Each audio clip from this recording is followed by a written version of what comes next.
Soccer Magnus, which is Magnus Carlsen, but on chess.com.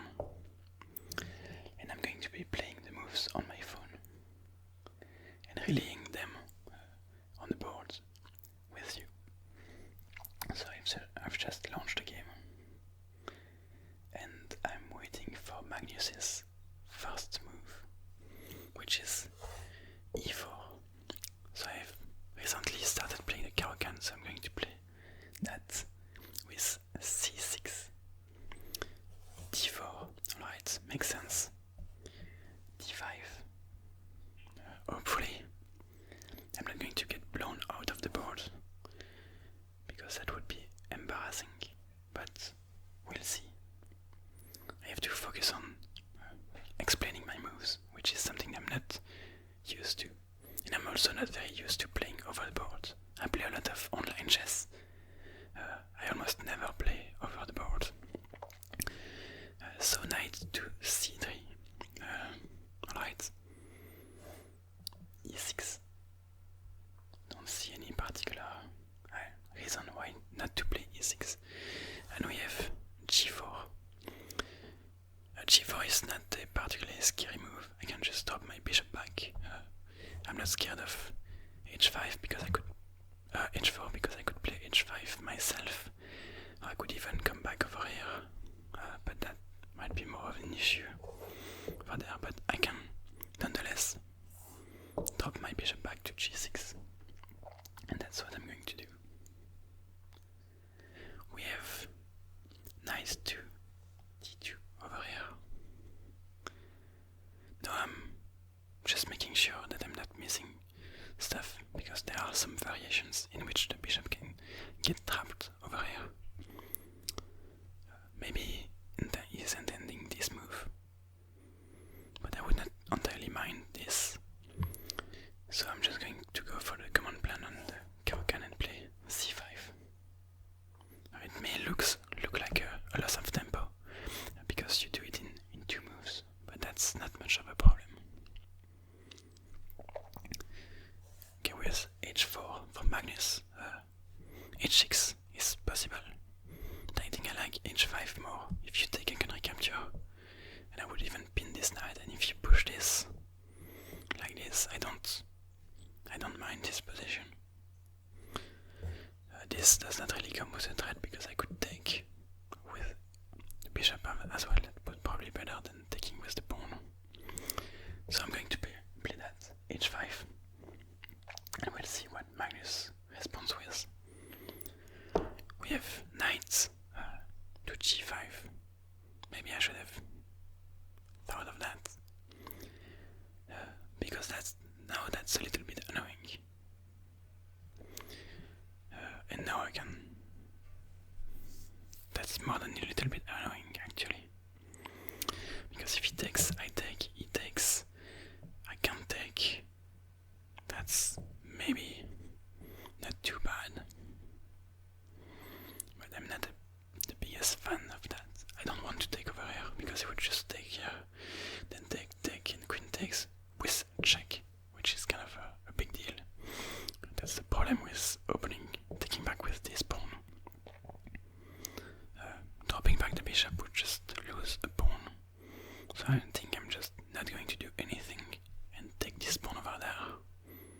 I might not even need to take the pawn immediately. I mean, he's not. I don't want him to move this knight and then to play c3, because then he would consolidate this pawn chain. So that would be annoying, but right now he cannot play c3 because the knight is there. So I could see a move where I play knight to c6, but I just want to avoid him from making a threat with this move, then moving the pawn. But I think I can play this. I'm slightly concerned about my situation over here, but whatever happens. I'm going to recapture with the pawn. And if I'm going to lose, I'll still upload the video, but I might look like a complete idiot in front of you. We have bishop to b5. Now that's interesting, because I don't particularly mind in general recapturing with the pawn because it gives me, I can take this and then push the pawn, and it allows me to take c5 a second time. And I can do this with queen to b6, chasing the bishop. If bishop takes, pawn takes. I have some ideas, maybe if I need to at some point, of castling queenside to kind of save my king. So this is a move that I do like. So I'm going to go for queen b6, and if he takes, I'm going to recapture with the pawn. And now we have queen 2 to d3. Yeah, that's kind of one move that worried me. And now I think knight to e7 should be enough to defend this pawn. It doesn't. Well, it does still have a light square bishop, but it's a little bit stranded on the side of the board, so you cannot attack this anymore. So I'm just going to go knight to e7, and I think that should be good enough. If I'm not missing anything, and all right, bishop g5. Now if he takes, pawn takes. I mean, I cannot recapture with the knight because there is this bishop. If I take on d4 and I attack this knight, the knight moves, but this is now protected by the queen, which is kind of a big deal because that was something in the back of my mind. I can castle long and say, but castling long, there are not many pawns in front of my king, so that could be an issue. So what if I do sacrifice the pawn? I take this pawn. I force the knight to move. Then I chase this away. He takes. Now I might end up taking with the, still with the pawn, I think. And I can even see when. Problem is, after this, bishop takes, queen takes, check. This pawn would be hanging over there. But I could not castle out of check because I would be in check. Of course. And in this position, yeah, I really do not want to play this because I would lose a second pawn, but then I would not win the bishop because you would take it some probably right now. Yeah, I'm in trouble already, I think. And I don't want to make the video super long, so I'm going to try to play something relatively quickly. I don't think castling long is an option because it does not solve any of the problems I have. So I think I might just go for this pawn move, but where does the knight go? Knight goes over here, that's... Well, I would have queen to f5 check. So I'm going to take that pawn, and we'll see what Magnus is comes with. Oop. He takes on e7. Now if I recapture, he takes with check. I can like hide over here, and he can save the knight. What I can also maybe do is recapture over there, so that when he takes over here, I'm good because I don't. Well, he just took a piece, so I need to either take over here or take there. Other ideas. I mean, if there was not a pin, I would maybe go knight takes e5, but that would not be the best move. I'm tempted to just take this, because now if you take over here, I take. If you go, then queen takes here. It does not come with check, and I would win this. So I think I'm going to do that. Although it might open the door for some b1, rook b1 idea. Alright. He takes over here. Again, I don't necessarily need to take this back. I could take this and threaten the rook, but if he moves, then I need to capture this back. And I'm not entirely sure I want this rook to be on b1, because it would be a defender of this bishop. So I think I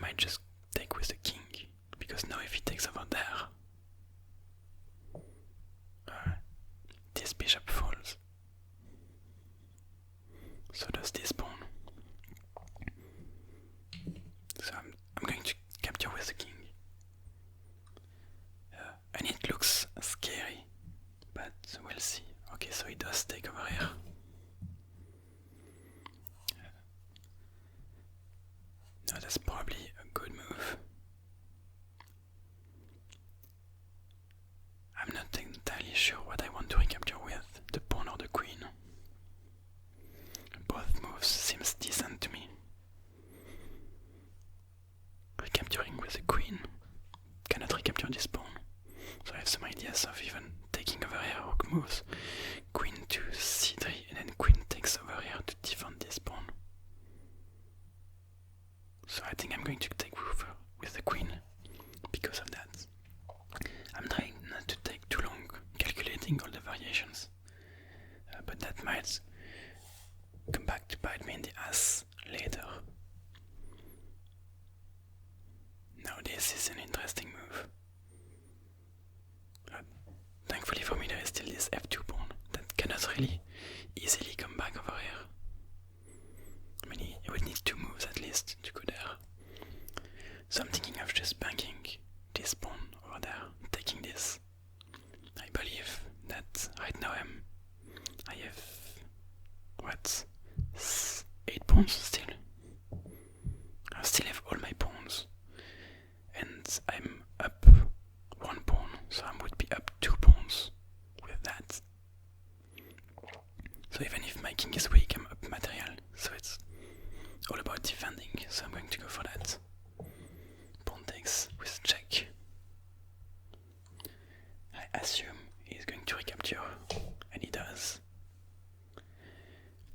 And now I have some like rook to c8 idea. I also have like a6 to try and exchange the queens, because if I exchange the queens, I'm in a nice position, but that doubles my pawns and I don't particularly like that. This is still hanging. I could take this, but then this drops as well. I would love if I had 2 moves to put my king on h7, because now this would be defended, but maybe not, because there would be pawn takes over here. That would not be a good idea anyway. Maybe even king to f7 now. King to f7 runs into queen to f3. I think I'm just going to go rook to c8, activating my rook. We have king over here. Now that's an interesting move.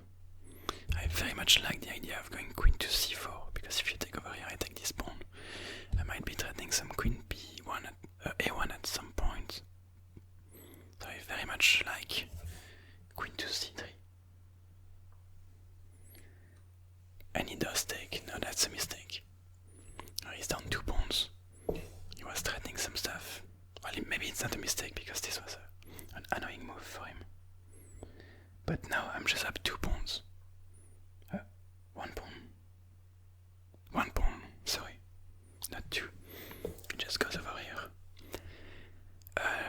Now this is an interesting option. Because if I trade the rooks, yes, I'm a pawn up, but I have a very inactive rook. I mean, I would play king to e7 and rook to f8. But I might also just... I really like the fact that there are these 2 isolated pawns that are going to be big weaknesses in the endgame. So I might play rook to c4, attacking this pawn, and then just keeping on the rooks for now.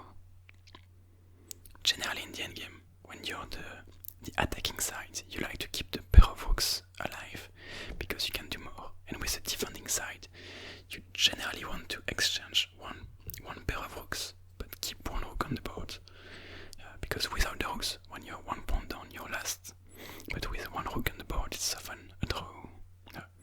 I was almost jumping the gun and moving my king and hanging my rook, but now we have rook to b3. I suppose simply b6. If he goes over there, I'm just going to go a5. Now he takes this, and now I have another choice to make. I can take back with the pawn and undouble my pawns, or I can take back with the rook, which I think is much better because I activate my rook and I'm going to win at least 1 pawn. So I'm going to take this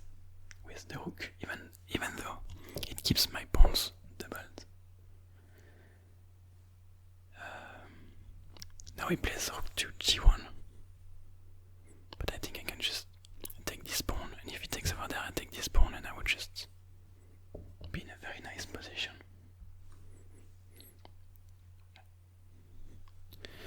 Now he goes rook to e3, and he proposes the exchange of rooks, but now I'm going to take it. Because now I'm up enough material that it's completely winning. And this is an isolated pawn still. So rook takes h4. And well, I still have to be precise. Oh, he brings the king in. King in. Wow. I mean, I can just defend that. King to f7, I bring my own king in. I'm up 3 pawns, which should be more than enough to win. So the video is already pretty long. So I'm going to try to keep it relatively short and win this as fast as I can.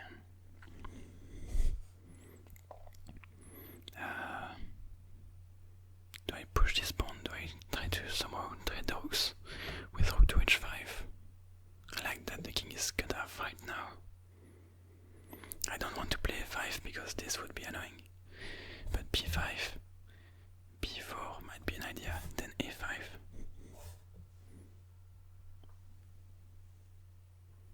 Okay, we have rook g4. Do I bring my king in? I think that might be the best move. I defend the pawns and I activate my king. You have this move. Yeah, no, I'm just going to play rook to a4. Go after this pawn. If I take it would be with check.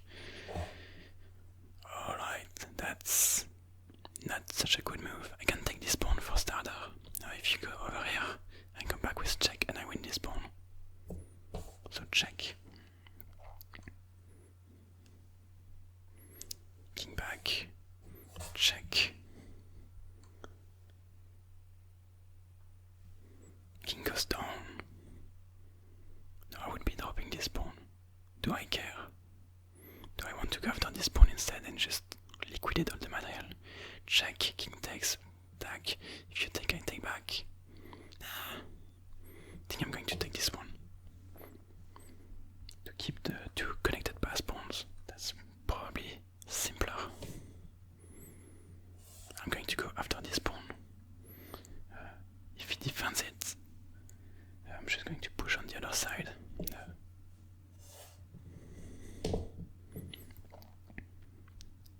And it has the advantage that the rook over here is entirely cutting off the king. So now I'm thinking of just going back, and if you want to take, I'm just going to push these 2 pawns and it's going to be game over. So I'm just going to go back to advance the pawns from this side. I can even save this one, but I don't think I need to. I'm going to push.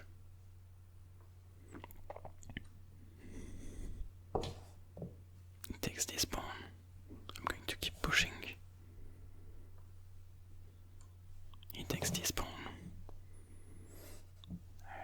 Just move my king and I'm going to keep pushing. And now you're going to have a problem because I'm about to bring my second pawn in, and this is another big mistake, and well, game is basically over. I'm just going to play a couple more moves, but I'm not going to go all the way to checkmate. I'm going to promote, he's going to check me and win the queen on e8, but I will be a rook up.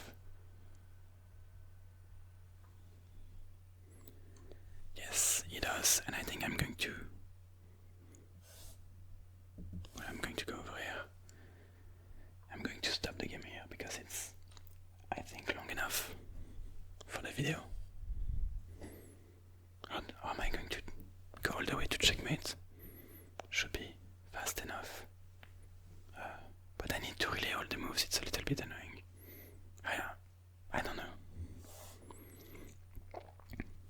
let's cut the king off immediately and go to promote. Tack, tack. King down. I'm just already going to cut it off, and I'm going to go all the way and promote my pawn. I'm not going to play all of these moves, but basically I'm going to promote my pawn to a queen or a rook. It works as well. Where is my second queen? Over here. Like this. Bring the queen over here. Check, tack, check, and checkmate. Basically. And that will be it. Nothing very difficult about this. Notice that simply I put my rook protected by the king. So the king is in a box over here. And if you bring the queen all the way over here, there are no checkmates, stalemates possible, because the rook is in front of the queen. When you do this with two queens, there are some stalemates possibilities, but not with the rook and the queen. So that will be it. I'm going to run a quick review and I will be back. Alright, so I ran the review. I'm going to put a screenshot on the video so that you can see what happened. Basically, I was winning. Well, it was equal at the beginning and then I was winning. I was scared at some point of the queen takes g6 in the opening, but there was apparently nothing to be scared of. I did play this accurately. There could have been some slight inaccuracies or things that I could have done better, but overall that was a pretty solid game, which I'm happy with. I have of course been helped by the fact that the bot is more than 400 points lower than my rating, so that helps a lot to win. Next time maybe I'll try to play the version that is higher rated than me. That might be more interesting and lead to a quick blowout or a long agony for me. Who knows? Or maybe just a triumphant victory.